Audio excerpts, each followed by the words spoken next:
तुम्हाला एक गंमत सांगू का, नाश्ता करायला एक ठिकाणी गेलो. नाश्ता करायला गेल्यावर नाश्ता करून बाहेर आलो, तिला पान टपरी होती. नागलीचं पान चांगलं असतं, खायला पाहिजे म्हणून तिला मी पाहायला गेलो, तर त्यांनी तिला पाटी लावली होती. आम्ही विचारून चुना लावतो. आम्ही विचारून चुना लावतो, पण लावतो ना.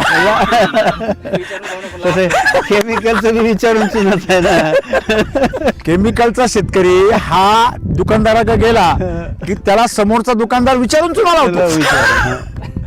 त्याला का आणखी भाऊ हे बघ त्याला- त्याचे रिझल्ट आहे का नाही तुझं तू पाय, मी काही गॅरंटी देऊ शकत नाही. हे खरं आहे का त्याला नाही? आता सध्या तर कन्फर्म करून द्यायला तू हेच निघून मार, हा, तू हे ना पूर्ण क्लिअरच होणार. आणि जर नाही झालं मग नाही झालं तर तू माझ्याकडे ये, लगेच बरं, दुसरं दुसरं देणार. म्हणजे अगोदरच चुना होता. लगेच त्याला काय झालं सांगायला माहिती हे का? नाही तर त्यांचा हे पण घेऊन दोष जा. नाहीये. हा. त्यांना पण अर्धवट ज्ञान आहे, त्यांना पण डिटेल नॉलेज नाहीये ना. तरी त्यांच्या अभ्यासक्रमात काय शिकले तिथं वेगळंच आहे काहीतरी. बघा, आपण कोणाची बदनामी करण्यात काही मजा नाही. आपण आपलं ज्ञान सुधारून घ्यायचं.